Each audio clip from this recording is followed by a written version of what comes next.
Muy buenas tardes, bienvenidos, bienvenidas a esta edición de hoy de Sobre la Mesa, lunes, inicio de semana, lunes 29 de septiembre del 2025, de que voy a estar conversando con ustedes durante las próximas 2 horas.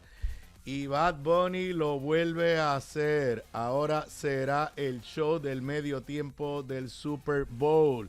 Se queda con escolta Wanda Vázquez.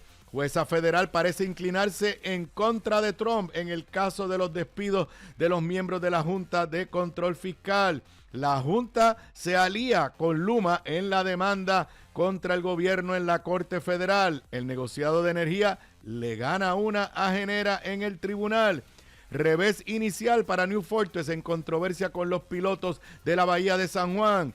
Y la Organización Ambientalista para la Naturaleza contradice al secretario de Recursos Naturales sobre necesidad de enmendar el plan de uso de terrenos. Y a las 5 en la segunda hora, converso con el comisionado residente Pablo José Hernández sobre la asamblea del PPD de ayer y otros temas allá de Washington. Insisten Contralora diga quiénes fueron los secretarios de justicia que la presionaron. Exitoso programa de GPS en vehículos del gobierno y a nivel federal. Trump presenta una propuesta de paz entre Israel y Hamas, pero no se sabe si Hamas la va a aceptar. Y estamos en espera del resultado de una reunión que hoy tendrá Donald Trump y los líderes congresionales demócratas para ver si se evita un cierre de gobierno mañana a la medianoche. Y si el lunes, Deportes Zona 5 con Federico López, y ya tenemos los playoffs ya cuadrados para que comienzan mañana de las Grandes Ligas. Esos son los temas que voy a estar discutiendo con ustedes en la tarde de hoy en Sobre la Mesa, que comienza ahora. Un líder cuya voz conecta historia y actualidad. Su visión clara y experiencia única dan luz a los temas que moldean nuestra nación. Aníbal Acevedo Vilá está en Radio Isla 1320. Esto es Sobre la Mesa.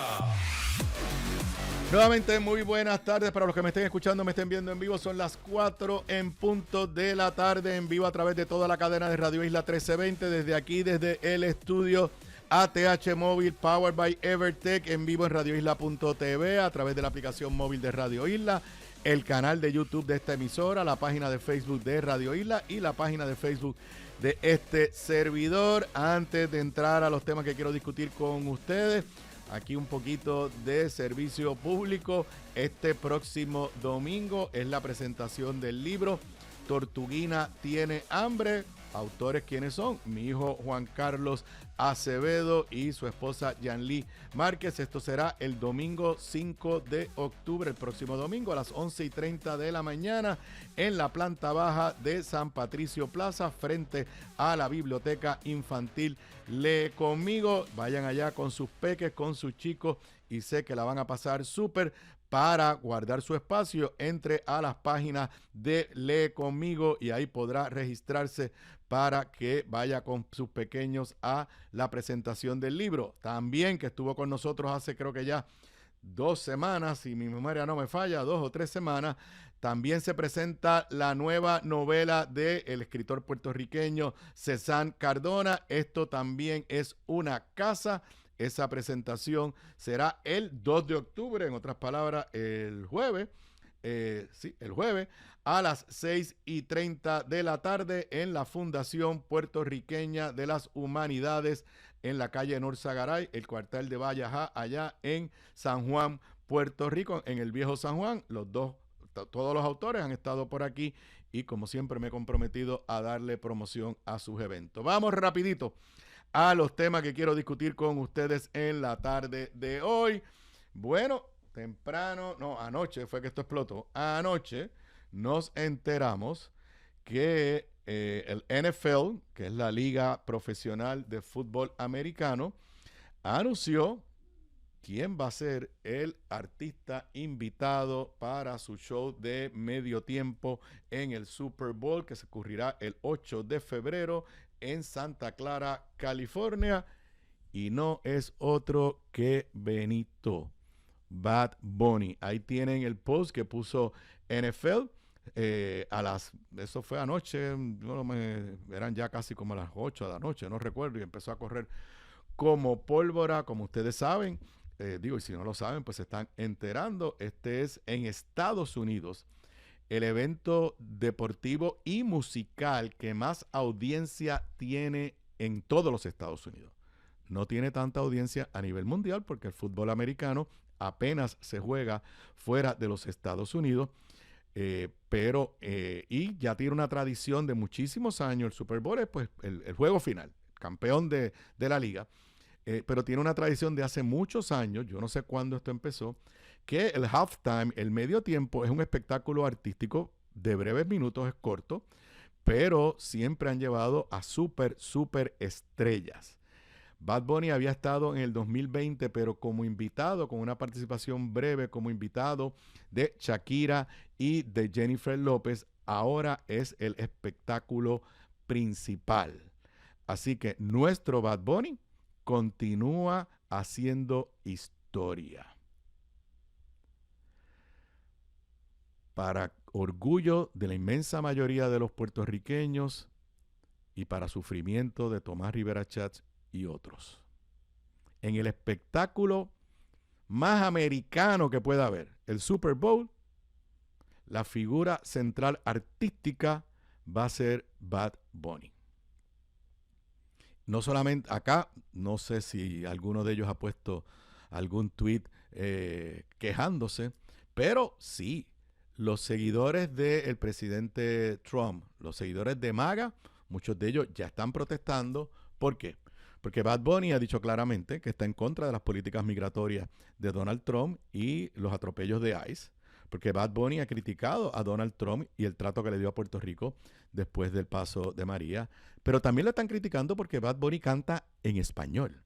Y para ellos es ofensivo que en su Super Bowl vaya a cantar a alguien que no les va a cantar en inglés. Así que ya las reacciones de los sectores más de ultraderecha en los Estados Unidos se están dando para que usted tenga una idea de el valor desde el punto de vista comercial que tiene el Super Bowl. Un anuncio de 30 segundos en el halftime vale $8 millones. 30 segundos, $8 millones.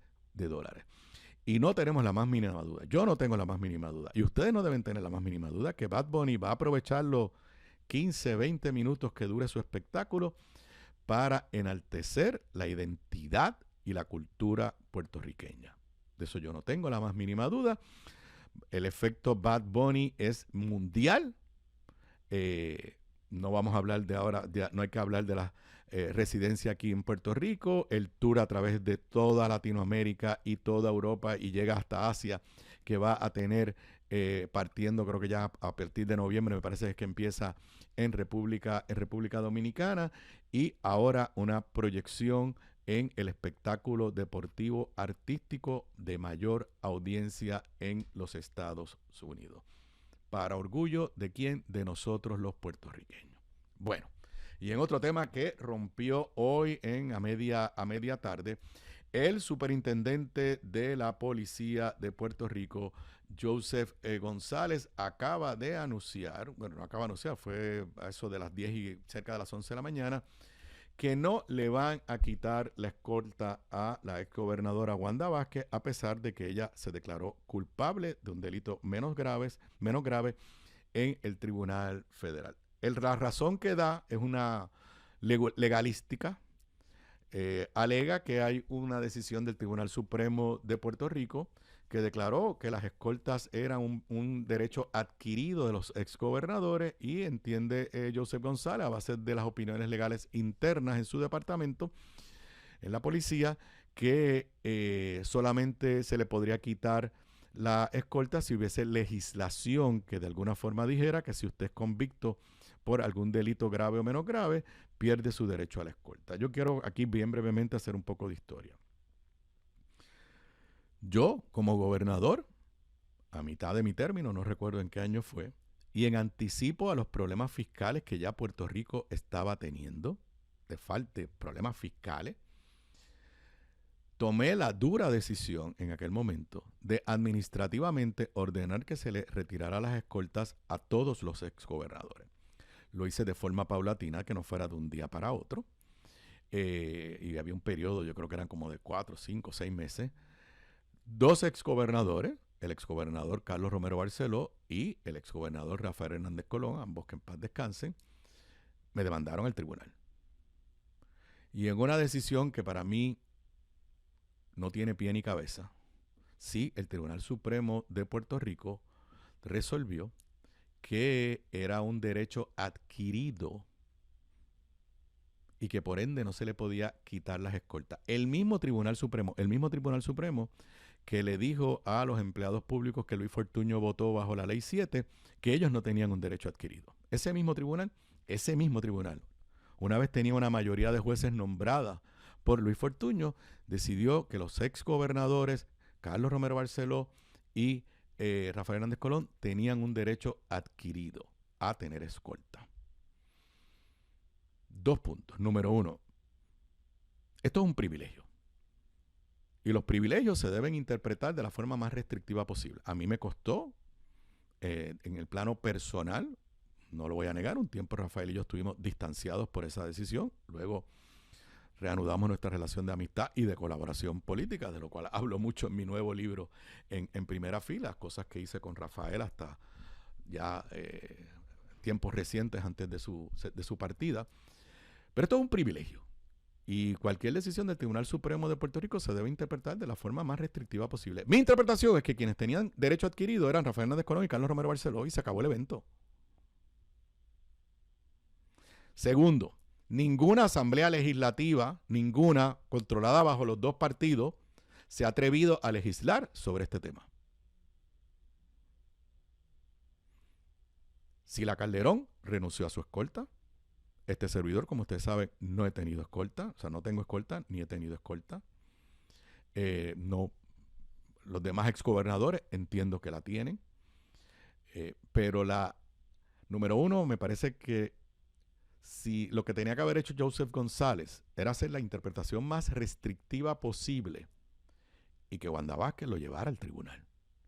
Y que Wanda Vázquez hiciera lo que hizo Hernández Colón y Romero Barceló y que le diéramos una segunda oportunidad al Tribunal Supremo a corregir el disparate de su decisión para allá, para el 2009, 2010. Ya yo no era gobernador cuando emitieron la decisión. En Puerto Rico no se justifica las escoltas para los exgobernadores. Y lo dice un exgobernador. En Puerto Rico, gracias a Dios, no hay la violencia política que hay en otros lugares. No la hay. Así que triste la determinación que tomó el superintendente de la policía, que dijo que la consultó con la gobernadora Jennifer González. Ojalá y los legisladores, ahora bajo control de la legislatura del PNP, se crezcan y de una vez y por todas legislen para eliminar este privilegio que no se justifica en Puerto Rico y mucho menos en un cuerpo de la policía que cada día tiene menos recursos económicos y menos oficiales para la seguridad del país. Así que en la cancha de la legislatura del PNP está la determinación de si siguen dándole este privilegio a Wanda Vázquez. Yo creo que lo deben eliminar a todos. A todos. Y repito, mi interpretación es que los que tenían un derecho adquirido eran Carlos Romero Barceló y Rafael Hernández Colón en aquel momento. Y también creo que los demás me están escribiendo aquí. Déjame ver aquí un segundito para ser justo con el amigo. Ok. Hoy aparentemente, no sé si es de hoy, estoy aquí leyendo un comunicado de prensa que me lo acaban de enviar, sí, del amigo Héctor Ferrer, representante Héctor Ferrer. Dice que en el día de hoy la mayoría parlamentaria del PNP en la Cámara es cómplice de que la exgobernadora continúe con escolta porque se negaron a descargar la resolución conjunta de la Cámara 188, la cual ordena al superintendente de la Policía de Puerto Rico, Joseph González, a revertir los beneficios de seguridad y escolta provistos a la exgobernadora tras su admisión de culpabilidad en el Tribunal Federal. Quiero aclarar, dijo Joseph González, se puede hacer por legislación, aparentemente, por lo que estoy leyendo, hoy los legisladores del PNP en la Cámara de Representantes tuvieron la oportunidad de actuar y no lo hicieron. Bueno, y vamos con otros temas, también noticia de hoy. Hoy hay varios temas más adelante de energía que los voy a tocar brevemente. Recuérdense que mañana martes es martes de energía con Ramón Luis Nieves y profundizaré sobre muchos de esos temas. Pero hoy creo que se terminó una vista ante la jueza federal María Antongiorgi Jordán, aquí en el Tribunal de Distrito Federal aquí en Puerto Rico.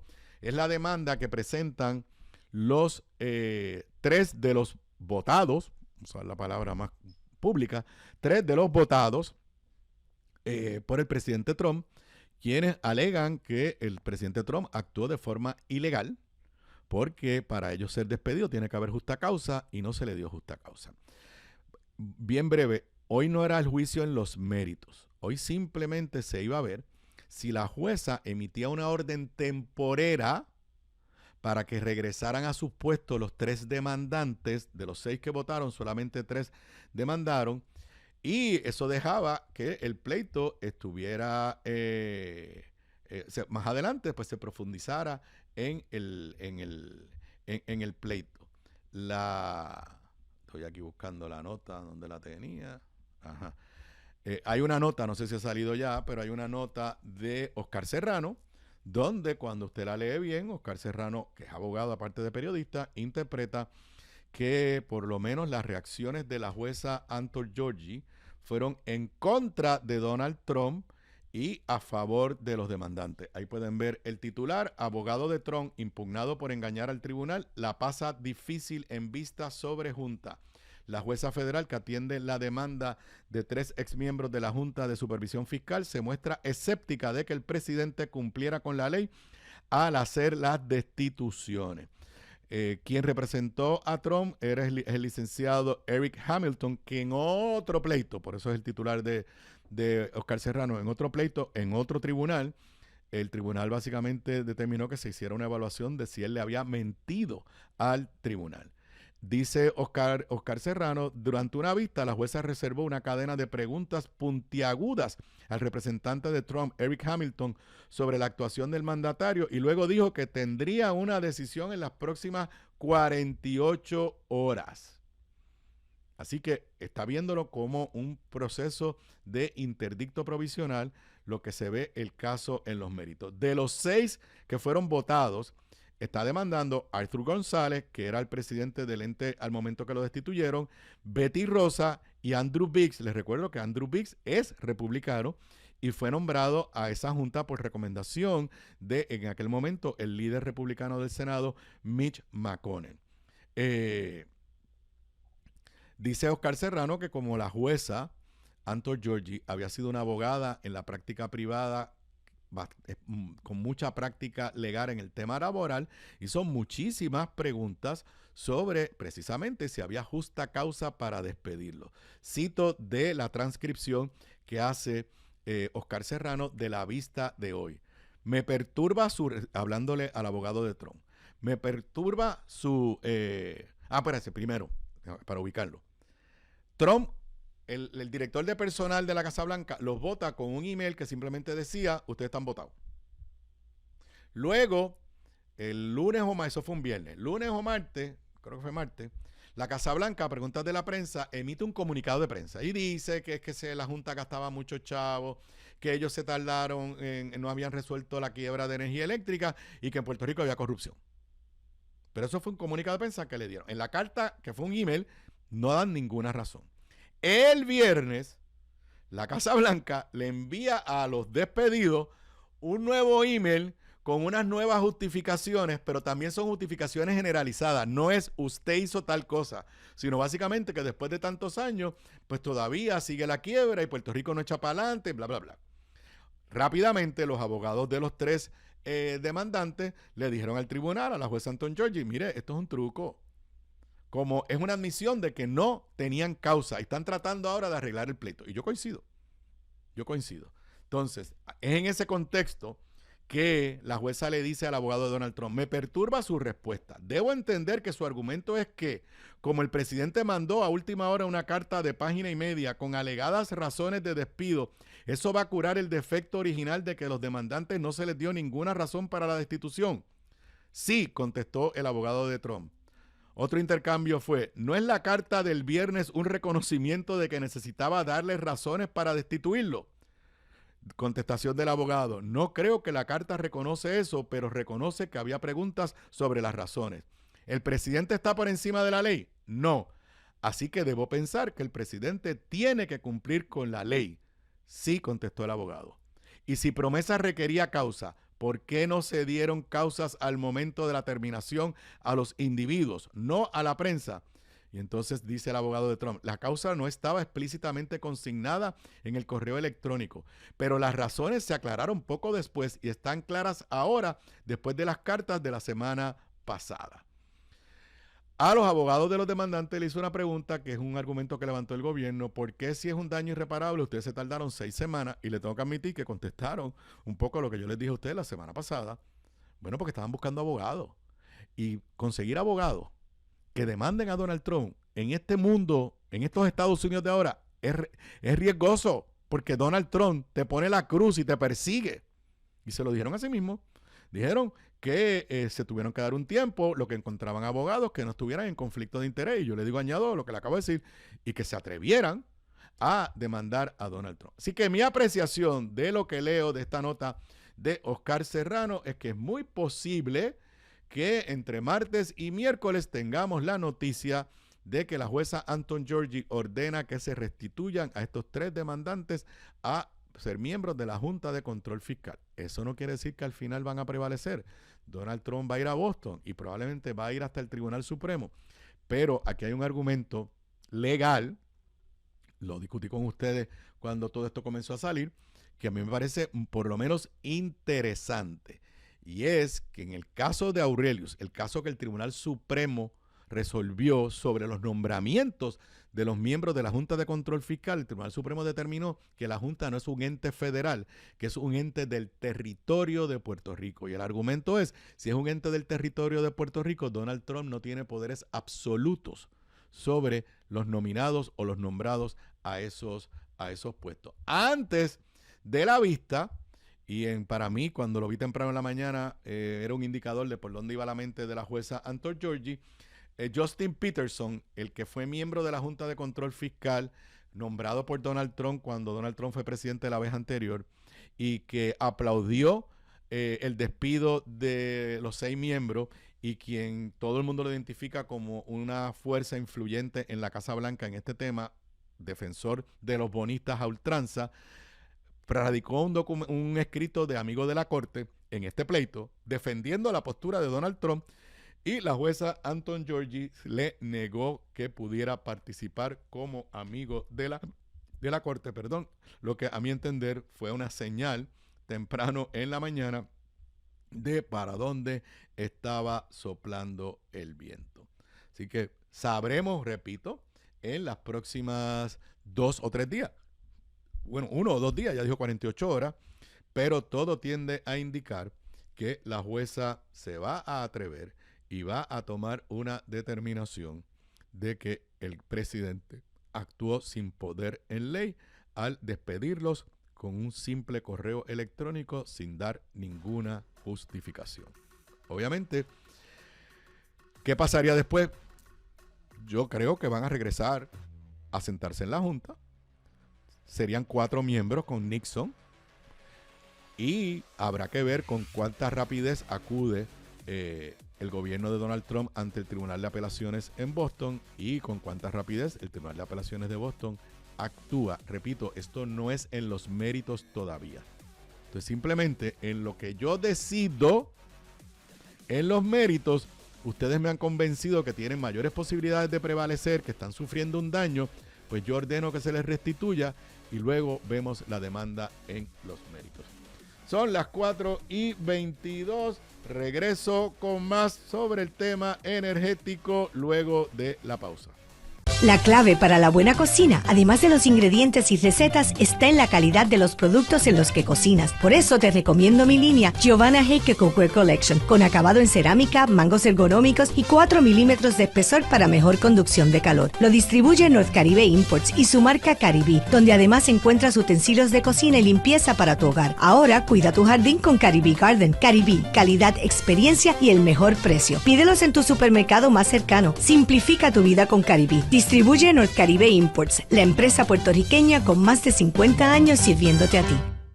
Bocados Divino, el lugar perfecto para almuerzo o cena. Menú internacional, especializados en los mejores guisos, cabrito al vino, rabo encendido y el mejor osobuco que puedes encontrar. Mariscos frescos del país, langosta de nuestras costas, amplia carta de vinos y jugos naturales, con la mejor localización, seguridad y amplio estacionamiento gratis. Bocados Divino, en el edificio del Colegio de Abogados en Miramar. Para reservaciones, llamar al 787-238-1530.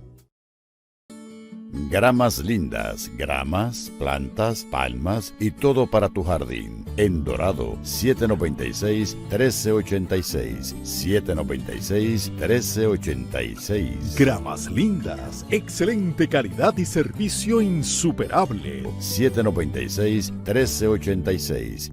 Aquí de regreso a Sobre la Mesa. Para los que me estén escuchando en vivo, son las 4:26 de la tarde. Tengo muchos temas, continúo con ellos. Desde hace tiempo le estábamos diciendo que en el tema de Luma y probablemente en el tema de Genera, y aquí yo creo que iba a haber coincidencia con la junta que votaron o con la nueva junta, es muy probable que la Junta de Control Fiscal se alíe a Luma en sus batallas con el gobierno de Puerto Rico. Ustedes saben que el gobierno de Puerto Rico presentó un recurso en los tribunales de Puerto Rico para, el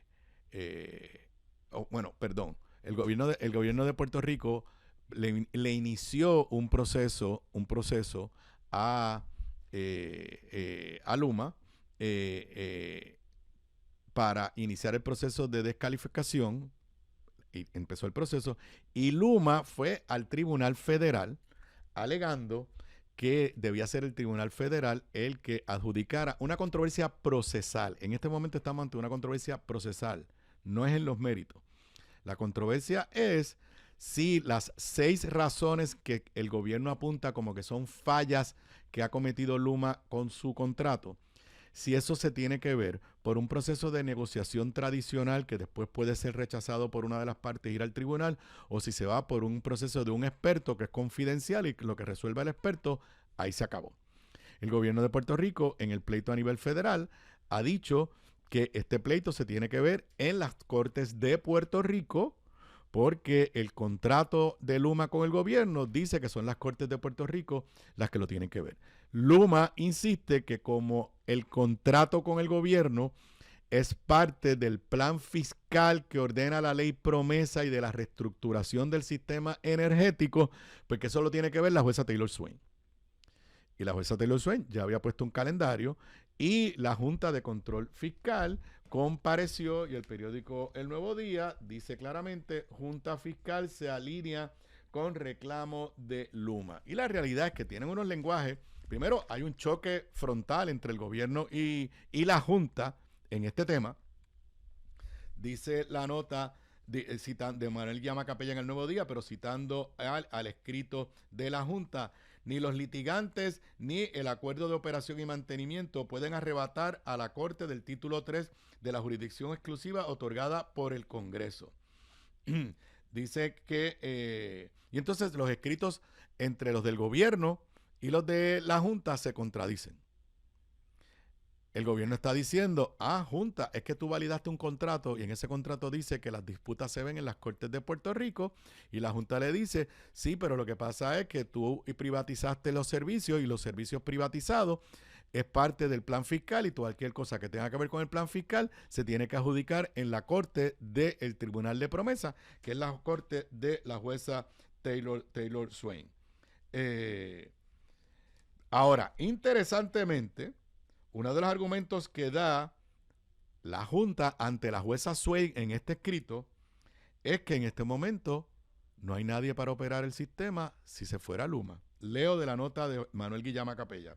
En su alegato a la jueza Swain y a la magistrada Dane, el organismo fiscal adelantó su postura de que el gobierno de Puerto Rico carece de opciones en caso de que Luma Energy deje de servir como operador del sistema de transmisión y distribución, una función que ha sido validada como un gesto administrativo permisible mientras la autoridad atraviesa su procedimiento especial de bancarrota y que también forma parte del plan de ajuste propuesto por la Junta que descansa en la gestión privada de la red. Mientras la autoridad permanezca bajo la protección del título 3, la cancelación del contrato, que es lo que dice la gobernadora que quiere hacer, requiere el aval de la Junta en casi todos los escenarios, con excepciones que incluyen actos de corrupción o una quiebra del consorcio. Dice la Junta a la jueza: si, como afirma Luma y sostienen expresiones públicas del gobierno, la resolución de las disputas de la Autoridad de Alianzas Público-Privadas son un esfuerzo para rescindir el contrato y esos esfuerzos tienen éxito, actualmente no hay alternativa a Luma como operador privado del sistema de transmisión y distribución. Obviamente se fueron del lado, claramente, de Luma. Pero como les dije al principio, lo que está ante la jueza Taylor Swain en esta etapa es simplemente un aspecto procesal. Primero de jurisdicción, si ella debe ver el caso o no lo debe ver. Y lo que está reclamando Luma es algo procesal, no es los méritos. Sin embargo, en esos párrafos que yo le he leído, que salen del escrito de la Junta está adelantando su posición. Y se llevaron ese titular: Junta Fiscal se alinea con reclamo de Luma. Bueno, pues hace unos minutos la Junta tuvo que emitir un comunicado de prensa tratando de recoger vela y diciendo: no, nosotros no estamos entrando en las alegaciones del gobierno contra Luma. Estamos entrando en el aspecto procesal de que esto se debe ver ante la jueza Taylor Swain. Leo del comunicado de prensa emitido por la Junta hace un rato, traducido por ChatGPT, rapidito aquí. El sistema energético de Puerto Rico fue mal administrado por la Autoridad de Energía Eléctrica durante décadas. Involucrar a operadores privados para manejar la red y las plantas de generación es un elemento crítico de la transformación energética, consagrada en la Ley de Puerto Rico e incorporada en el plan fiscal de la autoridad. Esa transformación se basa en la rendición de cuentas. La electricidad en Puerto Rico aún no es confiable. Luma Energy, como operador privado de la red, debe desempeñarse mejor. Y el pueblo de Puerto Rico, que mantiene la propiedad de la red y de las plantas de generación, tiene todo el derecho de exigir que los operadores privados cumplan con los términos de los respectivos acuerdos de operación y administración. Comentario mío, un poco comenzaron a decir: espérate, nosotros no estamos del lado de Luma, como dice ese titular. Vuelvo al comunicado. La Junta de Supervisión no toma postura sobre el fondo de si los 6 asuntos identificados recientemente por la Autoridad de Alianzas Público-Privadas son disputas o disputas técnicas, lo que le decía. ¿Por qué proceso nos vamos? Bajo los términos del Acuerdo de Operación y Administración entre las APP y Luma. La Junta de Supervisión no es parte del acuerdo. La APP seleccionó a Luma y sigue siendo responsable de hacer cumplir los términos del acuerdo.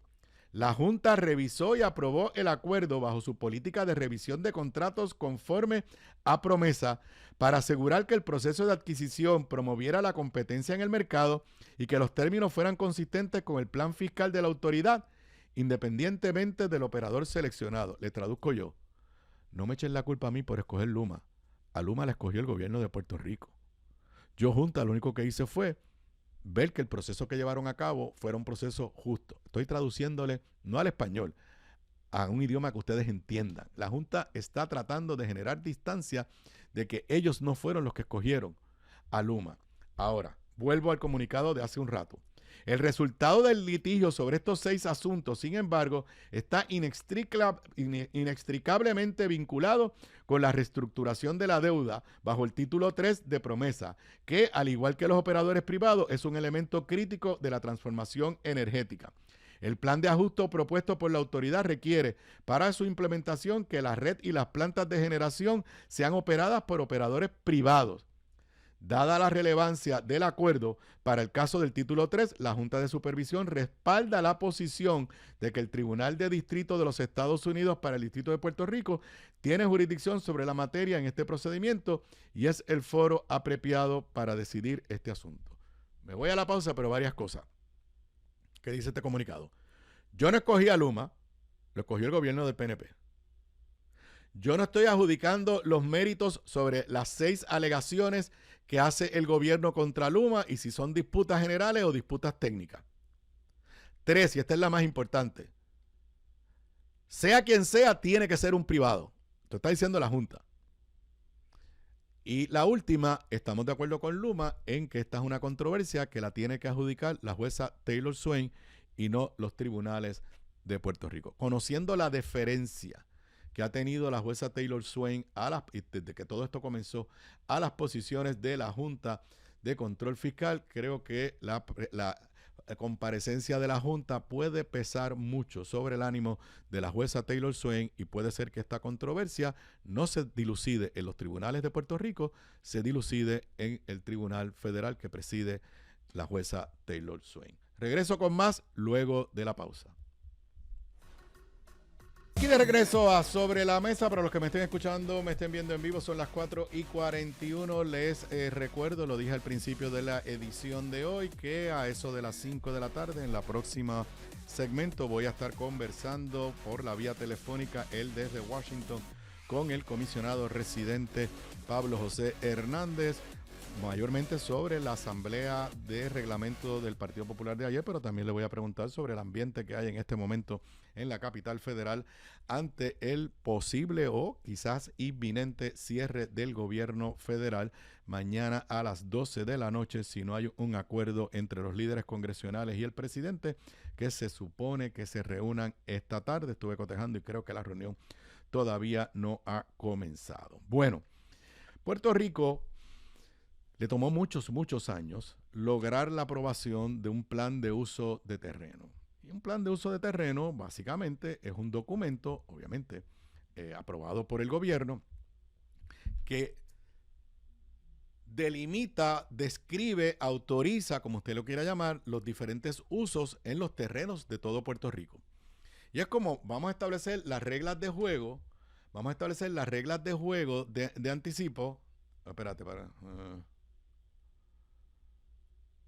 bueno, pues aparentemente ya hubo la reunión y no llegaron a ningún acuerdo, así que abundaré sobre eso con Pablo José cuando hable con él en breves minutos, eso cerca de las 5 de la tarde. Ok, el plan de uso de terreno.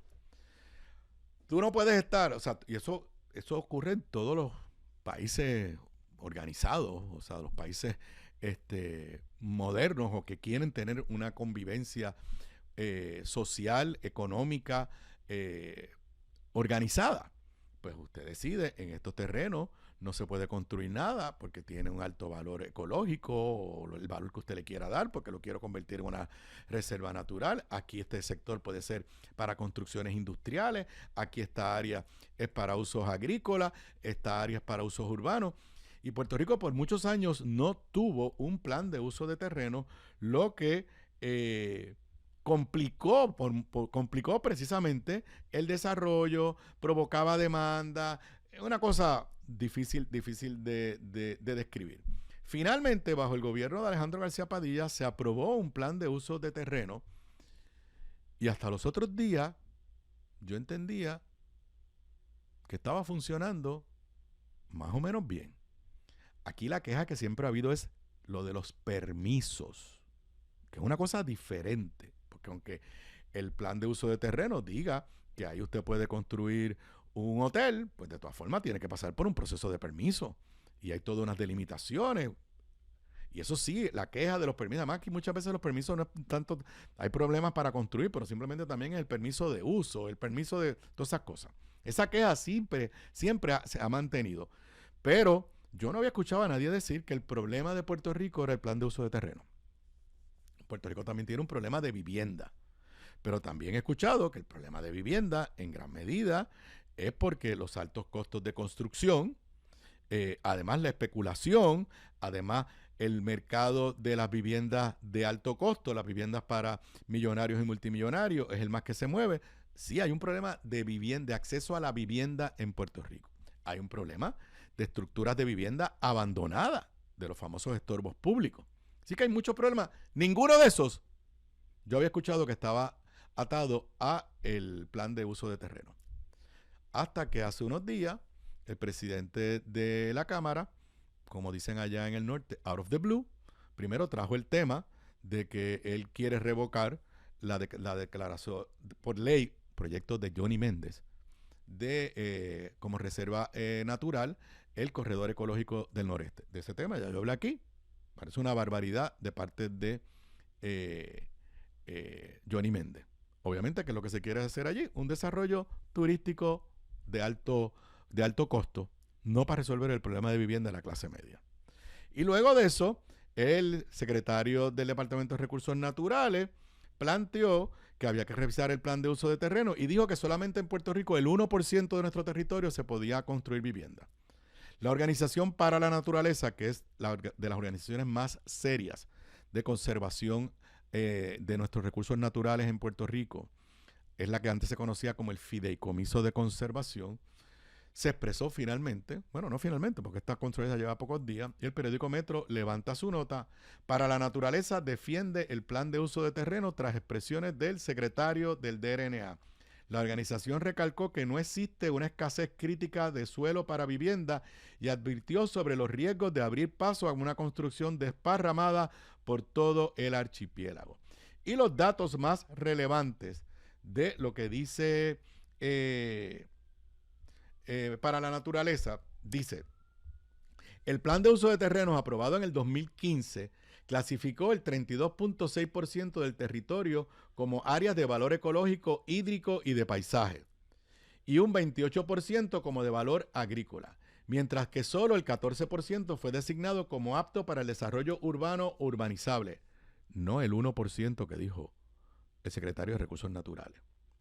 Según el análisis de para la naturaleza, los suelos urbanos, o sea, los suelos que se puede urbanizar, que se puede construir, contienen más de 16,000 cuerdas vacantes, y los terrenos urbanizables más de 17,000 cuerdas adicionales. En estos espacios, o sea, el suelo urbano es el que ya hay construcción, pero que tiene, según el estudio de ellos, 16,000 cuerdas vacantes. Urbanizable es, en teoría, hacia dónde debe ir creciendo poco a poco la ciudad. Ahí todavía no se ha construido, pero el plan permite que se construya. Y según para la naturaleza, ahí hay 17,000 cuerdas adicionales. O sea, hay 33,000 cuerdas del plan de uso de terreno en las cuales se puede construir vivienda. Dice, en estos espacios, según para la naturaleza, se podrían construir 270,000 unidades de vivienda, además de espacio industrial. A esto hay que añadirle, y eso lo sabemos todo el mundo, que Puerto Rico del 2010 al 2020 perdió el 500,000 de habitantes y el 21.3% de las viviendas estaban vacantes. En resumen, el problema no es el plan de uso de terreno.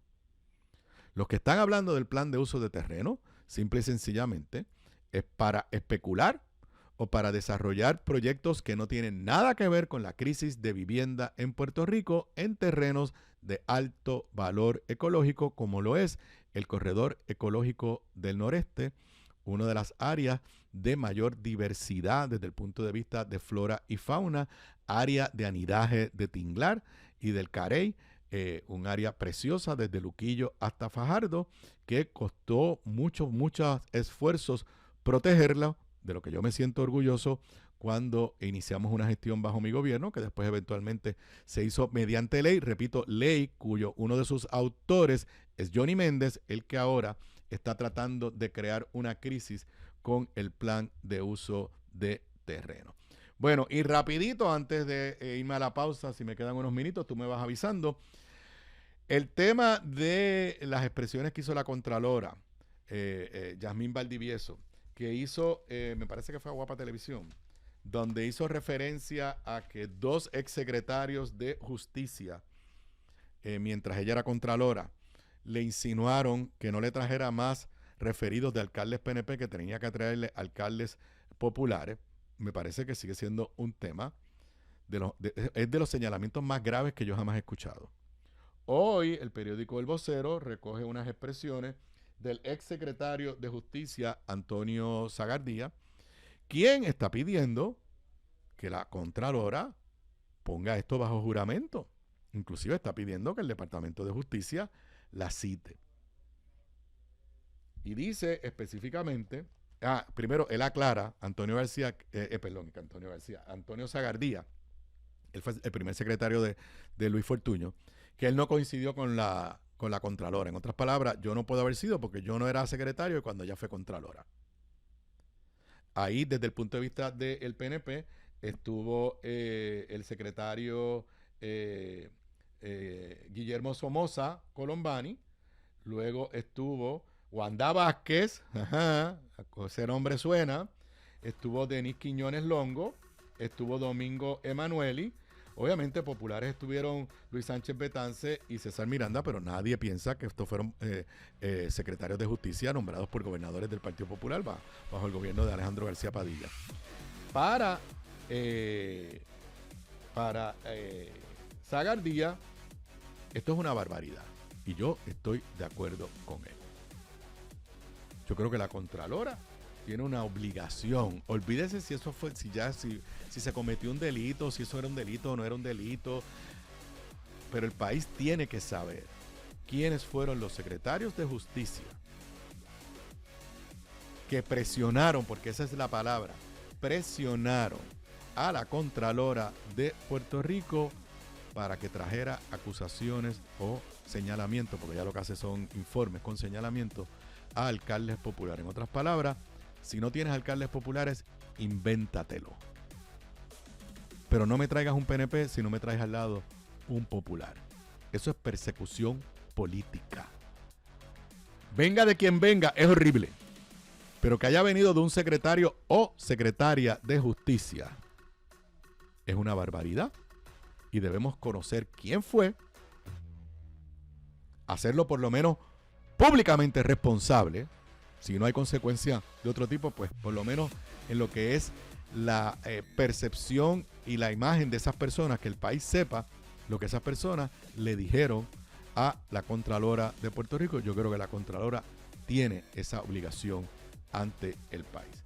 Son las 4:52, nos vamos a una pausa. Luego de la pausa converso con el comisionado residente Pablo José Hernández sobre la asamblea del PPD, pero antes que me diga qué cree él que va a pasar con el cierre de gobierno y cuáles son las consecuencias para la nación americana y aquí en Puerto Rico. Regreso con eso y más luego de la pausa. Aquí de regreso a Sobre la Mesa. Para los que me estén escuchando, me estén viendo en vivo, son las 4:58 de la tarde y tal como había anticipado, tengo en la línea telefónica desde el lugar que está bastante caliente en este momento, desde allá, desde Washington, D.C., a nuestro comisionado residente Pablo José Hernández. Saludos, Pablo. Saludos a ti, saludos a todos los que nos escuchan. Obviamente te estoy llamando para que hablemos del evento de ayer del Partido Popular, la asamblea de reglamento allá en Coamo, pero tú estás allá en Washington, esta va a ser una semana, presumo, complicada. ¿Qué se prevé? ¿Qué es lo último sobre el tranque y posible cierre del gobierno federal mañana a las 12 de la noche?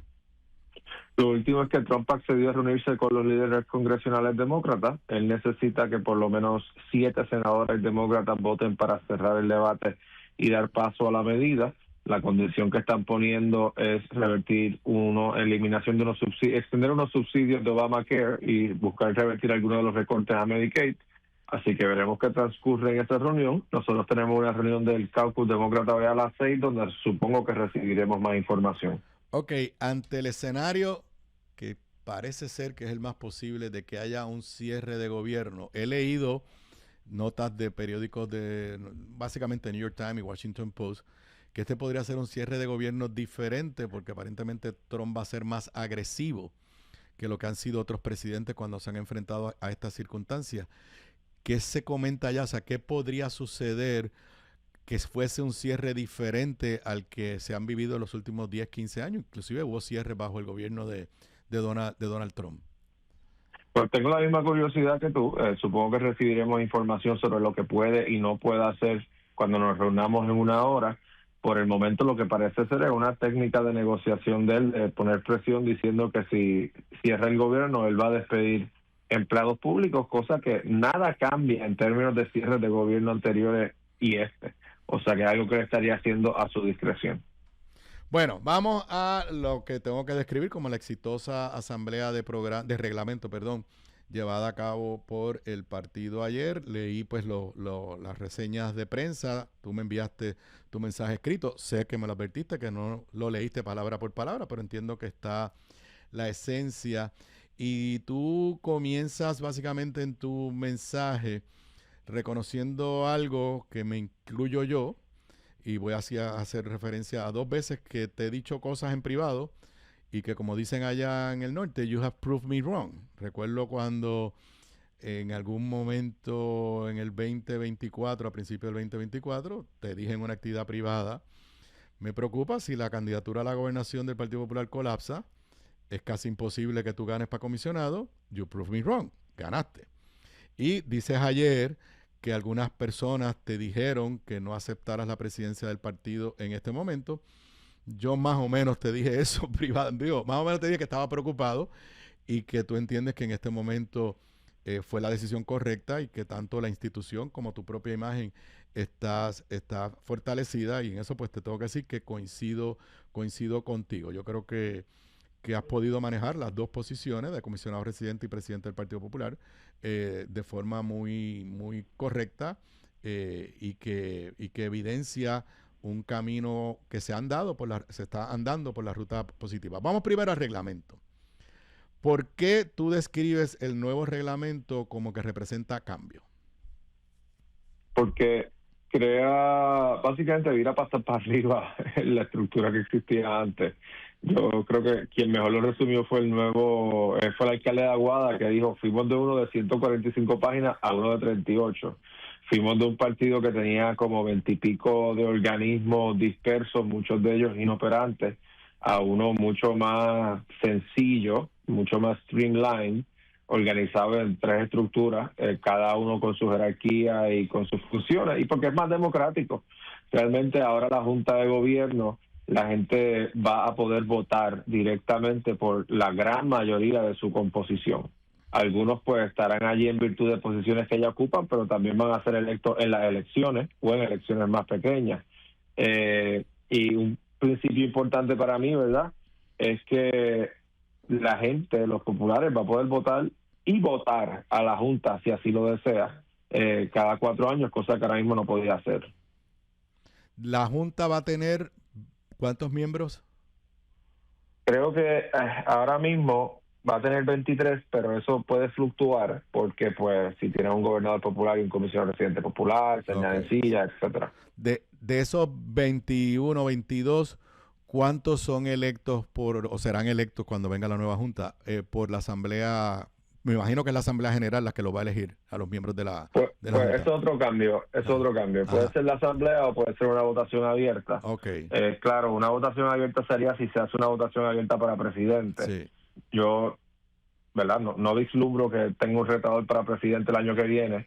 No vislumbro tampoco que amerite invertir en una elección a nivel de toda la isla solamente para elegir una Junta de Gobierno. Así que sería por asamblea y serían 16 de los 23. Y entonces pues hay unos como los líderes legislativos, la asociación de alcaldes, que son electos pues por sus pares, pero van a una elección porque el presidente de la asociación de alcaldes fue electo en su pueblo, los legisladores fueron electos por acumulación, y entonces 3 que son organizaciones pequeñas, que son mujeres, servidores públicos y jóvenes, y legisladores municipales, perdón, son 4. Ok, tú en tu mensaje ayer y en el proceso he visto mucho énfasis en el uso de la tecnología, el internet, inteligencia artificial. Número 1, un poco explícanos cómo se utilizó esto para llegar a la aprobación ayer. Sé que hubo hasta una reunión virtual con los miembros de la Asamblea de Reglamento y el que quiso participar podía hacerlo virtualmente. Crearon una plataforma de inteligencia artificial. ¿Cómo funcionó esto y cómo tú vislumbras el uso de la tecnología de cara al futuro en los procesos internos del Partido Popular o en la comunicación del Partido Popular con su base y con el país? Pues para mí la tecnología es importante por varias razones, pero entre ellas está, número uno, proyectar un partido que se está modernizando y número dos, hacer las cosas más eficientemente. Lo primero que se presentó allí fue un video sobre la pava que se preparó con inteligencia artificial por expertos en publicidad. Tampoco fue que Manuel Calderón y yo lo hicimos ahí a lo loco, ¿verdad? Segundo, se hizo la herramienta de Pava AI para que la gente pudiera consultar el reglamento y los cambios. Esto nos facilitaba, ¿verdad?, no tener que ser nosotros los que estuviéramos todo el tiempo contestando llamadas para aclarar dudas, sino que la gente pudiera hacerlo directamente y enfocarse en lo que les importase.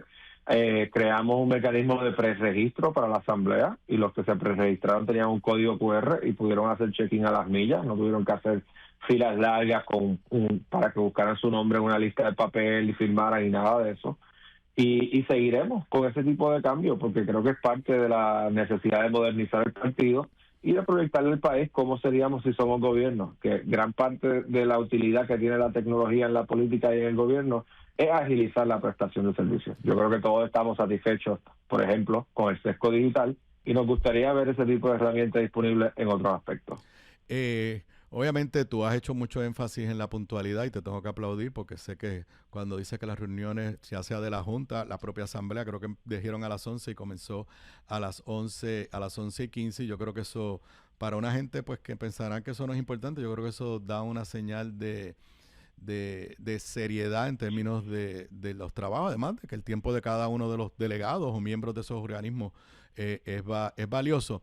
Pero también la reunión, la asamblea ayer fue exitosa porque se crearon mecanismos para dirimir diferencias internas que legítimamente existían. Y un poco trascendió en la prensa, pues las organizaciones que se les había dado espacio en las enmiendas anteriores directamente a la Junta, pues un poco se les da ahora la participación en la en el Consejo General, pero no en la Junta, sin entrar en los detalles, porque ya como dices es agua pasada. Pero ¿qué hicieron ustedes diferente, crees tú, que permitió que se llegara a la discusión de la Asamblea ayer de forma armoniosa y no, tristemente, como llevamos muchos años, con el titular arde la pava? Pues yo creo que la comunicación es importante. Yo comuniqué mi intención de hacer una reestructuración del partido cuando asumí la presidencia. Yo designé a Cristian Cortés al mes. Él se reunió con muchas de las partes afectadas e interesadas. Nosotros presentamos el reglamento a la Junta, así que no les llegó como sorpresa. Luego lo presentamos públicamente con 2 semanas para que hubiera discusión pública. Creamos un mecanismo para que la gente hiciera enmiendas, recomendar enmiendas o recomendar unos cambios de estilo, porque lo que habíamos presentado fue un borrador. Hicimos la asamblea virtual para que también la gente pudiera nosotros explicarle el reglamento, porque había gente que leía cosas mal o incompletas y necesitaban aclaración para escuchar algunas de las recomendaciones. Y entonces creamos un comité con gente diversa, de distintos niveles de experiencia, para que viera todas las enmiendas que se sometieron. Yo creo que fueron como 40. Algunas al comité las vio y dijo, mira, esto no es controversial. Esto a veces cambia una coma aquí, una coma allá, o añade una oración aquí, una oración allá. La incorporaron en el borrador. Hubo otras que dijeron, en estos momentos no creemos que debemos llevar esto a discusión en la Asamblea. Hubo otras que dijeron, sobre esta hay diferencias razonables, no son una cosa debido a muerte si se lleva a votación en una asamblea con un riesgo de rajarnos por la misma mitad y que la gente salga de allí molesta. Vamos a experimentar, porque tengo que usar el verbo experimentar. Yo no recuerdo que se llevaran cosas a votaciones en asambleas de reglamento antes, votaciones sinceras, y las llevamos a votación y llevamos 4. Eran cosas como pues subir la edad de la juventud a base de unas recomendaciones que al parecer ha hecho las Naciones Unidas, cambiar el método de elección del representante de los legisladores municipales, poner restricciones para que quien presida la juventud, los servidores públicos, las mujeres, no pueda ser un funcionario electo, cosas por el estilo. Y pues se leían, se daba un turno a favor, un turno en contra, y se votaba. La gente tenía ahí una hoja roja de sí y una azul de no, que yo sé que puede ser contraintuitivo, pero no queríamos que el PPD cogiera el lado malo. Sí. No queríamos ver un montón de pancartas azules alzadas.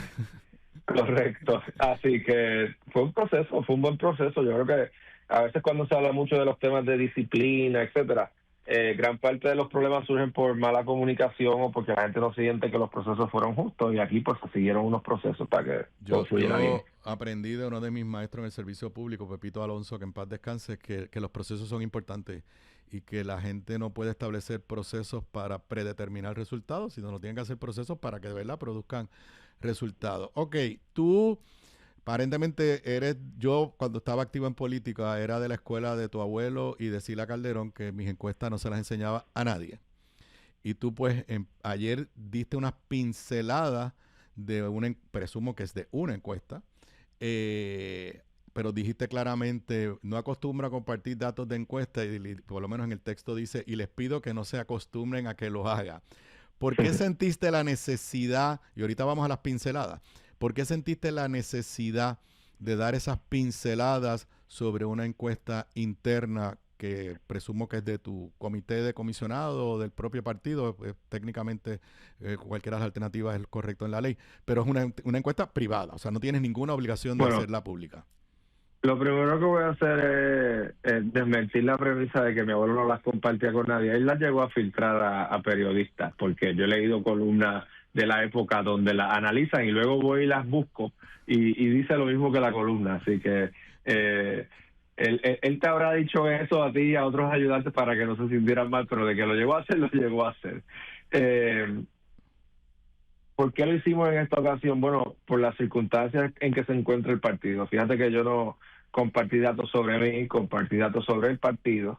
El partido, y lo que compartí lo dije más a modo de informe de progreso, no de nota final. Lo dije para que vieran que lo que estábamos haciendo estaba funcionando, para que confiaran en el reglamento que estábamos aprobando, que era parte de ese plan que nos estaba rindiendo frutos en la opinión pública, y para que también vieran validado su esfuerzo y su trabajo. Lo hice también porque yo sé ya que la oposición hizo encuestas, salen sus informes de gastos, ellos habrán visto lo mismo que nosotros, y por ende no estaba yo revelando un gran secreto. Como dije allí, esto no es una gran revelación. Es lo que es una validación de lo que ya se comenta en la calle. Y pues por último, quería también que entendieran por qué de momento ha habido un surgimiento en los ataques absurdos, histriónicos del PNP y hasta del PIB en contra nuestra. Tú dices aquí dos líneas que las veo muy entrelazadas. El único partido que ha mejorado desde las pasadas elecciones se llama Partido Popular Democrático, y el partido con la mejor imagen en todo Puerto Rico se llama Partido Popular Democrático. En encuestas que yo he visto en tiempos recientes, el deterioro de la imagen de los dos partidos principales, PNP y PPD, era marcado, pero yo no recuerdo en tiempos recientes haber visto una donde el PPD tuviera una mejor imagen como institución que los demás partidos. ¿Qué te dice, qué tú sacas de ese finding de la última encuesta? Que nosotros estamos promoviendo una imagen de un partido que está cambiando, y eso pues está haciendo que la gente responda más favorablemente que antes.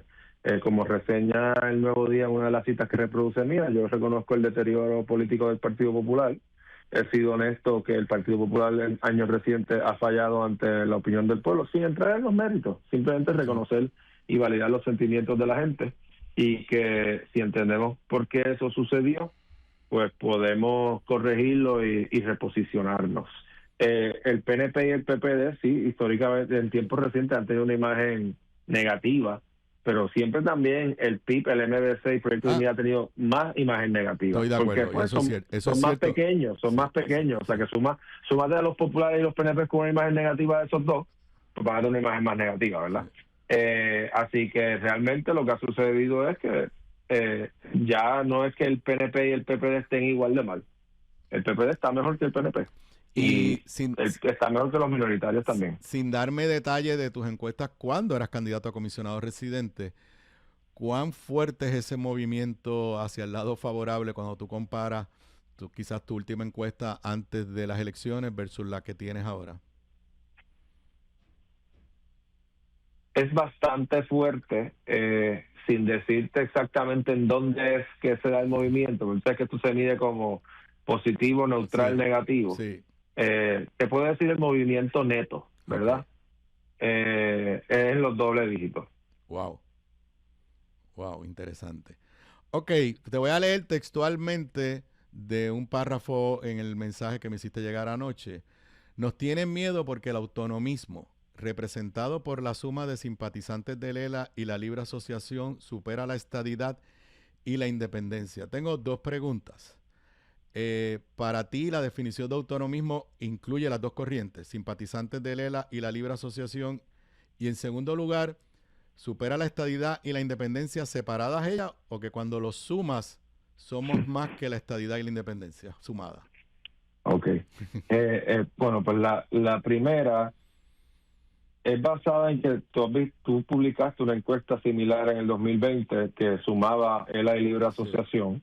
Es la misma fórmula que se utilizó en ese contexto. Resultados bastante parecidos si la memoria no me falla. Digo autonomismo porque mucha gente cuando oye Libre Asociación y Estado Libre Asociado no conocen, como tú y yo conocemos, las diferencias entre ambas. Eso pues se podrá discutir más adelante. Yo siempre he creído que esto se resolverá o se atenderá mediante algún proceso de doble ronda o votación por ranqueo, y que los que creen en la Libre Asociación votarán por el ELA o viceversa, cuando queden dos opciones nada más. Así que por eso los agrupos, también están casi todos dentro de un mismo partido. Mira, y solamente para decirte, porque ya yo sí hice la mía pública, está en el libro, en la página 428 del libro. En aquel momento, en el verano del 2020, la estadidad tenía 41%, el ELA, espérate, estoy aquí con letras pequeñas, 38%, y la Libre Asociación 8%. Cuando la sumaba, pues eran 46% las fórmulas autonómicas o de asociación, como las quiera llamar, versus la estadidad con 41%. Y pues lo que me estás diciendo es que es algo más o menos similar a lo que te encontraste. Sí. Entonces, respecto a tu segunda pregunta, pues no en mi mente no he sumado, pero estoy haciendo el ejercicio mental ahora. O sea, juntas son más que la estadidad, juntas son más que la independencia. No creo que juntas sean más que la estadidad y la independencia juntas. Nada, lo que me estás diciendo es que aquí nadie en este momento está por encima del 50%. Eso era lo que quería. Eso era lo que quería interpretar. Si hacía esa pregunta, te la podía contestar en la afirmativa. Eso es lo que quería interpretar. Bueno, rapidito, sé que tienes muchas cosas. ¿Qué es lo próximo para en tu sombrero de presidente del Partido Popular Democrático? Ahora comienza la reorganización y el año que viene habrá una asamblea general. Y cuando hablas de la reorganización, y yo pues las he vivido, hace tiempo que no las vivo, pero las he vivido desde diferentes posiciones, y hay reorganizaciones de verdad y hay reorganizaciones de papel. ¿Cómo tú te vas a asegurar que tú y tu secretario general y tu equipo, que sean unas reorganizaciones con gente de carne y hueso, y no que se sentó el alcalde o el líder y en un papel empezó a llenar cosas? En el reglamento hay unas disposiciones de comunicación y transparencia para esos efectos, como anunciar y publicar en redes sociales 48 horas, creo que antes, donde se va a hacer la reunión de reorganización, donde se van a elegir los delegados, los presidentes, los comités de unidad. Y segundo, también apostamos a que si simplificábamos las reglas de votación y de elección de un comité de unidad, aumentábamos la posibilidad o la probabilidad de que sean procesos reales. Porque muchas veces lo que pasaba era que tú les ponías un requisito de que tenían que ir 25 personas. Para tu sorpresa sabrás que ahora hay unidades que no tienen 25 electores populares, pues son unidades bien pequeñas. Y pues no había quórum, no podían hacer la elección, y eso causaba que se atrasara todo. Todos esos revoluciones los simplificamos.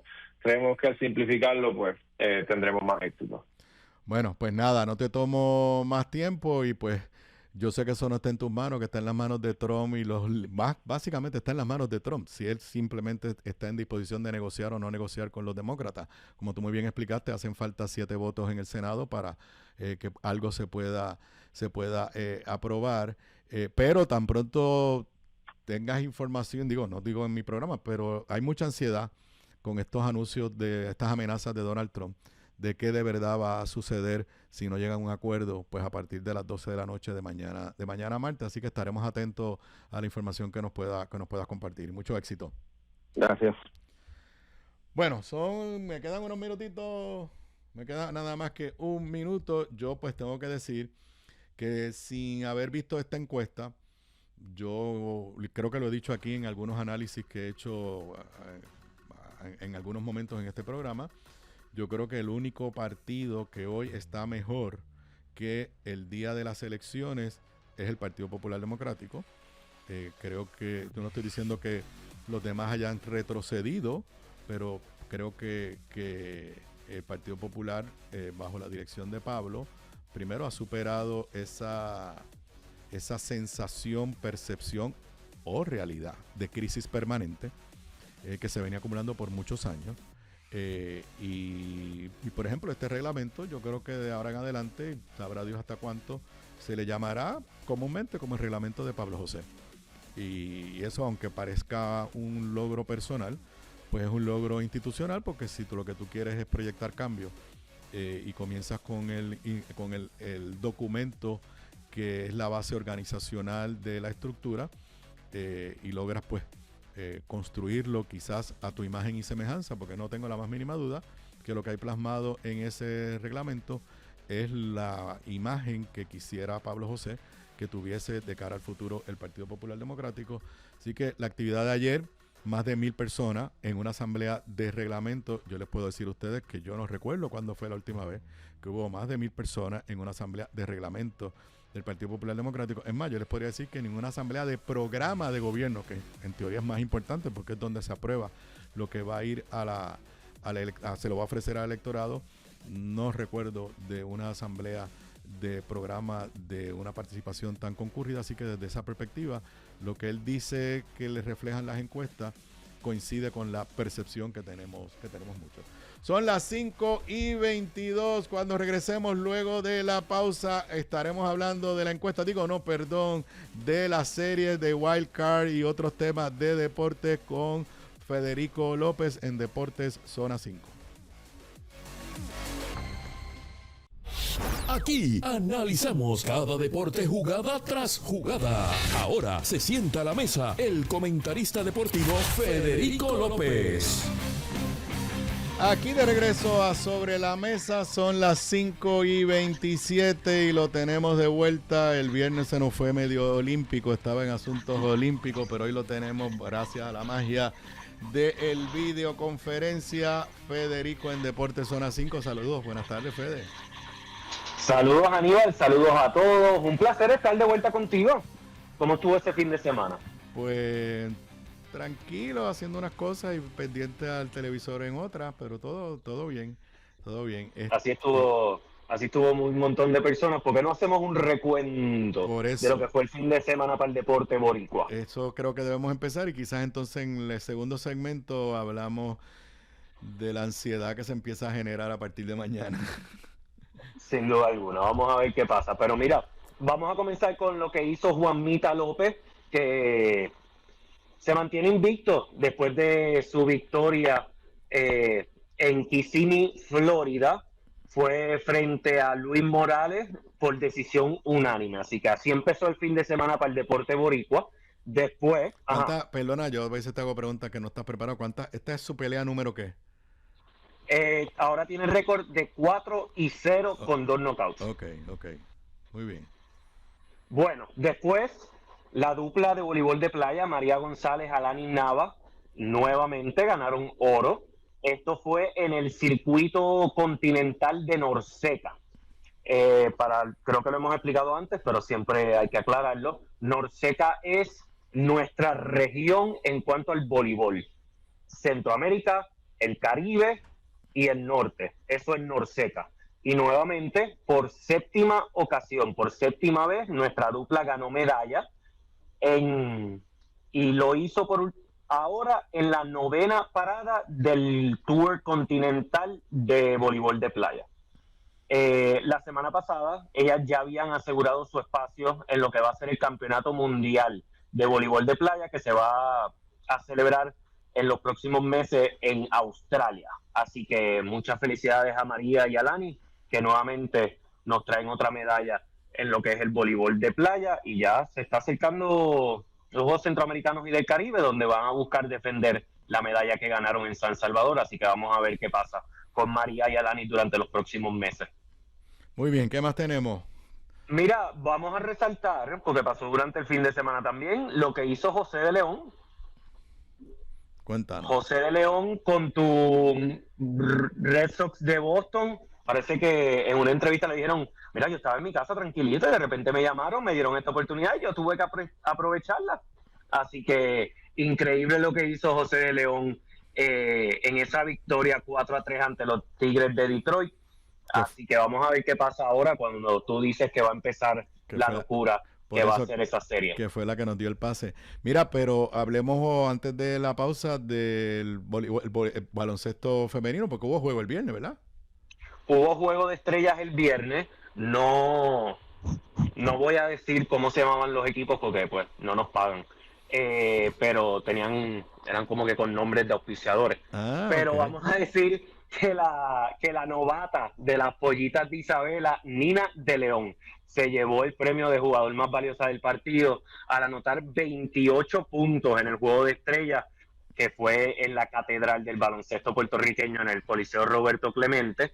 También hay que mencionar que en las competencias de habilidades, Kaishmi Ayuso de Juana Díaz fue la ganadora en el Skills Challenge, Charity Harris de Carolina y Victoria Pereira fueron ganadoras del Shooting Stars, y Fabiola Come, que juega para Tillo, fue la ganadora del 3-Point Contest. La temporada del baloncesto superior nacional femenino continúa hoy cuando Ponce visita a Manatí y Moca visita a Isabela. Mañana Santurce va para Cagua. Exactamente, ya llamaste a pedir taquilla. Bueno, hay que decidir, pero sí. La intención es darnos la vuelta por ahí. Zoe se ha convertido en una fanática de las cangrejeras, así que hay que aprovecharlo. Bueno, fíjate, el ambiente que se vive en Cagua, espectacular. Yo estuve allí la semana antipasada, me tocó narrar. El día que estaba el concierto, lo estaban transmitiendo, pues yo estaba narrando en Cagua un juegazo entre allí en Cagua, que sacaron la victoria. Así que impresionante lo que se vive en Cagua. Obviamente, igual que el masculino, ahora lo están haciendo para el femenino. Así que si vas a pasarla bien, que es lo importante. Mira, y entonces tenemos unos minutos, y el deporte que yo sigo y que tú no sigues tanto, el Barcelona terminó el fin de semana en la primera posición en la liga, porque el Real Madrid chocó con el Atlético de Madrid el sábado. Le hicieron 5 goles, que estaba leyendo, y creo que el Atlético de Madrid no le hacía 5 goles en un juego de la liga al Real Madrid, qué sé yo, como desde hace 50 años, una cosa así. Y obviamente eso pues no era suficiente. Ayer el Barcelona le ganó a Real Sociedad 2-1, así que en la tabla el Barça está adelante en este momento por un puntito, pero está adelante, y fue una victoria importante para el Atlético de Madrid, que no acababa de enderezarse, así que sí, eso es lo importante, ¿no? Que esté ganando el Barça para ti, que esté ganando el Barça, que esté perdiendo el Real Madrid. Es correcto. Mira, y ven acá. Vamos a poder decir lo mismo cuando empiece la postemporada de las mayores. Mira, pero en cuanto a los Yankees y a Boston. Antes de irnos a la pausa, ¿a qué equipo tú le vas en el Super Bowl? Pues ya yo tengo equipo. Ya tú tienes equipo para el Super Bowl. Bueno, porque están por ahí corriendo los memes que dicen en el concierto de Bad Bunny en Estados Unidos van a jugar un juego de ¿qué te parece? Sí. ¿Qué te parece? Una mezcla, digo, aquí mezclando deporte con entretenimiento y Bad Bunny. ¿Qué te pareció ese anuncio? Mira, yo creo que la NFL siempre está buscando llegar a un público nuevo. Obviamente Puerto Rico sigue pegado a la NFL, pero lo vimos con Shakira hace unos años y J-Lo, ahora con Bad Bunny. Creo que era un paso lógico para la carrera de Bad Bunny, pero ya están, tú sabes cómo son algunos estadounidenses. No, Tema. para que sepa, yo abrí con ese tema y cómo los magas le están cayendo encima y le están... entonces la pregunta que ahora todo el mundo se hace es si lo próximo no será que sea el cantante oficial del Mundial de fútbol. Que ese sí, bueno, porque o sea, lo hizo Shakira. Sí. Lo hizo Ricky Martin. Vamos a ver, yo creo que es un paso lógico, o sea, las visualizaciones que tuvo el stream del concierto fueron increíbles. No veo quién más va a poder romper ese récord en cuanto a compras y visualizaciones no voy a mencionar la compañía porque no nos pagan, pero es un paso lógico, y si tú estás buscando un cantante que está caliente ahora mismo, que te va a llamar la atención tan pronto lo anuncie, qué mejor opción que Bad Bunny. Bueno, son las 5:35. Cuando regresemos luego de la pausa, les pondremos en pantalla cómo quedó finalmente, que básicamente los últimos puestos se vinieron a decidir ayer domingo. Hablaremos del inicio de los playoffs con los wild card mañana en las Grandes Ligas. Eso es lo próximo cuando regresemos luego de la pausa. Aquí de regreso a Sobre la Mesa, y si es lunes, Deportes Zona 5 con Federico López. Son las 5:41. Bueno, Fede, resume lo que pasó en el fin de semana para llenar los espacios que faltaban por llenarse para el inicio de los playoffs, que es el inicio del wild card. Bueno, ¿qué pasó? Podemos describirlo con los equipos que se quedaron abajo de la línea, que son equipos que todo Puerto Rico conoce porque están los boricuas. Ajá. Hay un boricua. Sí, y boricua es importante. Y boricua es importante. Sí, y es de la manera que pasó, porque vamos a empezar con los Houston Astros, que ven detenida su racha de clasificaciones consecutiva a la postemporada. Ellos hicieron su trabajo, ganaron, pero como siempre cuando estás en esa posición, otros resultados pueden afectar lo que pasa, y eso fue lo que pasó. Con la victoria de otros equipos, los Astros quedaron fuera. Y ahora vamos a hablar de los Mets de Nueva York. Los Mets de Nueva York. Ya salió a pedir perdón el dueño. Sí, ya eso te iba a decir, ya el dueño. Es que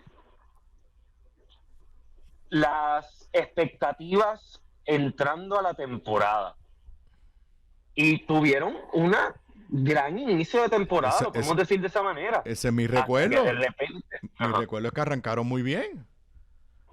Hasta que de repente, en el momento menos indicado, empezó una racha perdedora y no pudieron arreglar el barco, y ayer perdieron ante los Marlins, y los Marlins que no entraron, la celebración de los Marlins parecía como si hubiesen ganado la conferencia. Y si hubieran ganado los Mets ayer, entraban. Entiendo que sí. Es que depende, porque tenían que pasar, como siempre, tenían que pasar otras cosas, porque sí entraban, porque hubiesen acabado con 84 y 78, mientras que los Cincinnati Reds hubiesen acabado con 83 y 79. ¿Qué pasa? Al perder ayer, quedan con el mismo récord de los Reds, que les ganó la serie. Por eso entran los Reds. Tienen el mismo récord. Bueno, ponemos ahí. ¿Tienes para ponchar el cuadrito? Está acá en la pantalla, lo están viendo. Los que están viendo en pantalla no nos están viendo a nosotros, están viendo ahí. Así que lo puedes ir explicando. Lo estoy viendo yo acá. Ok. Esto significa que mañana, el 30 de septiembre, comienzan todas las series de Wild Card. Y comenzamos a la 1 de la tarde cuando Detroit visita a Cleveland. Entonces, a las 3 de la tarde, San Diego visita a Chicago. A las 6 de la tarde, tú vas a salir a las millas. Boston visita a los Yankees y a las 9 de la noche Cincinnati visita a los Dodgers. Eso es lo que va a pasar en la etapa de wild card de la postemporada. Y juegan los 3 días corridos, ¿verdad? Sí. Juegan los 3 días corridos, obviamente, si se extiende, porque es el que gane 2 de 3. Sí, si es necesario un tercer juego, pero sí. Sería, si se extiende, pues sería 31-2. Para entonces, ya el 4, empezar lo que van a ser los semifinales de conferencia. Así que gran descanso que se ganaron Seattle, los Blue Jays, los Phillies y los Brewers. Así que vamos a ver qué pasa, pero ¿cómo te sientes tú? ¿Ya estás listo para recibir todos los mensajes que vas a recibir? Bueno, o sea, obviamente, Manuel, ¿cómo quedó la serie particular de los Yankees y los... ¿Por qué no entra Manuel para que nos explique? Manuel, brinca para acá. Dice, voy. Oye, lo hizo muy bien el viernes pasado. Sí, por eso, mejor, que él lo explica mejor que yo, así que... No, pero lo que quiero saber es la serie particular, pero yo sé que la ganó Boston, pero no recuerdo bien. La serie particular Boston versus Yankees en la serie regular. ¿No te acuerdas cómo quedó? La ganó Boston, pero no me acuerdo. Siéntate. No tengo el récord aquí tampoco. Me cogieron desprevenido. Sí, está bien, no estaba. Me cogieron desprevenido. Pero sí, Boston le ganó la serie regular a los Yankees de Nueva York durante la temporada regular. Inclusive recuerdo creo que la última fue en Yankee Stadium eso te iba a decir, le ganó y fue el jonrón de Román Anthony, pero Román no está por ahora. Quiero cogerlo con... Pues porque los Yankees acabaron con más fuerza que Boston. O sea, las últimas 2 semanas Boston estuvo sufriendo y los Yankees estuvieron a punto de llegar primero. O sea, estuvieron ahí. Es más, terminaron con el mismo récord. Lo que pasa es que... terminaron con el mismo récord que Toronto. Lo que pasa es que Toronto, al ganarle la serie de división a los Yankees, se llevó el primer lugar. Y también Tampa Bay dijo, pues vamos a tirar aquí práctica para ellos. Así que pues yo voy con esa ilusión, pero de que le ganamos la serie particular, pero a la misma vez, pues lo que acabo de decir, terminaron más calientes los Yankees y es en el Yankee Stadium. No matter what, eso el home court advantage. Yo pienso que es la única que se puede ir a 3 juegos. Yo no sé si San Diego y Chicago puede irse. Maybe San Diego y Chicago se pueden ir a 3 juegos. La serie de Cincinnati y los Dodgers, no pienso que va a ser una mala serie, pero pienso que los Dodgers tienen un equipo superior. Lo único que ellos tuvieron su alta y baja también esta temporada, a pesar de que ahora a fin de mes se pusieron caliente Ohtani, Mookie Betts. Pronto va a regresar Kike, yo estoy sorprendido que estén en Wild Card y no hayan entrado directo. Sí, porque por más bueno que jugaron, más bueno jugaron Milwaukee, que estuvo prácticamente julio y agosto casi ganando todos sus partidos, y Filadelfia... ¿Y la de los Padres y Chicago, cómo la ves? La veo los Padres avanzando, pero esa también se puede ir, en mi opinión, se puede ir a 3 juegos, pero no sé, porque Chicago me puede sorprender. Repite, Fede. ¿Tú ves a los Padres avanzando? Sí. Por encima de los Cubs. Ahora mismo no tengo la gráfica y dame buscarla de nuevo porque pero yo pienso que San Diego tiene mejor equipo que Chicago. Chicago relativamente Pickford, Armstrong, PCA, Suzuki. Tienen a Kyle Tucker, que estuvo en Houston todos esos años cuando fueron a finales de la Liga Americana y a la Serie Mundial.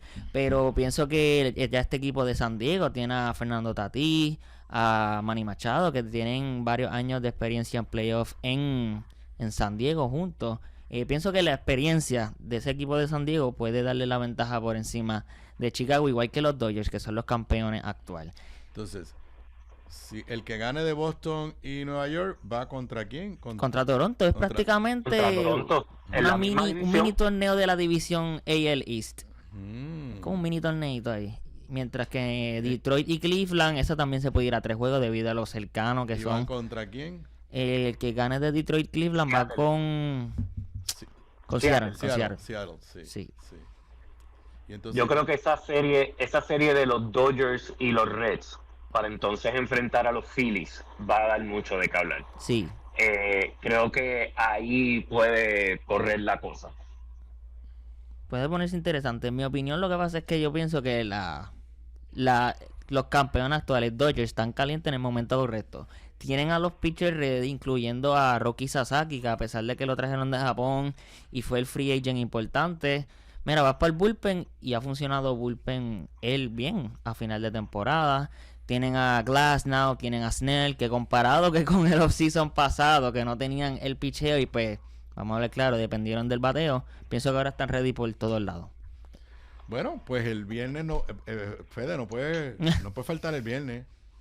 Bueno, ya sé que Manuel está ahí, cualquier cosa que te necesite. Pero no puede faltar porque le tenemos... Para aclarar, las series son martes, miércoles y algunos partidos si es necesario jueves. O sea que vamos a tener todos estos días para ver. El viernes, cuando tengamos Deportes Zona 5, ya estaremos en la serie. Sí, ya vamos a tener todo ready para el fin de semana y las series divisionales. Las series divisionales. Ya vamos a tener un mejor panorama de lo que van a hacer las series divisionales. Bueno, ya estarán las 4 series. Sí. Para el viernes ya tendremos las 4. Van a empezar ese día, así que vamos a ver. Y mañana el Barça juega contra el PSG. No, el miércoles. El miércoles, sí. Y el Barça, bueno, como mencioné el viernes pasado, los dos están tienen como 4 jugadores menos cada equipo, pero vamos a ver quién prevalece. Bueno, pues algo más, Fede, que tú tengas por ahí. No, invitar a la gente. Este fin de semana fue el primer fin de semana de la Copa Olímpica 2025. Okay. El fin de semana que viene continúa. Es en Gurabo. Este fin de semana, por ejemplo, hubo béisbol, hubo lucha, esgrima, boxeo, judo, karate, taekwondo. El fin de semana que viene tenemos baloncesto 3x3, tenemos balonmano, softball, tenemos tiro con arco, tenemos skateboard, tenemos tenis, así que para que se den la invitación, la entrada libre de costo y ahí está el futuro del deporte olímpico. Bueno, pues muy bien. Pues Fede, nos vemos el próximo viernes si no se te aparecen compromisos olímpicos. Nos vemos.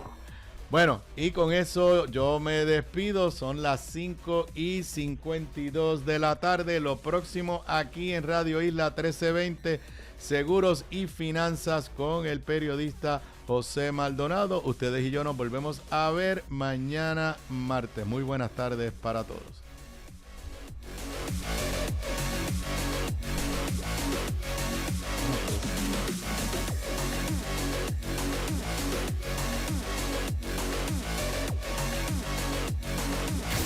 Somos la emisora en la que confía todo Puerto Rico. Seguimos la noticia sin importar su dirección. Donde hay una historia.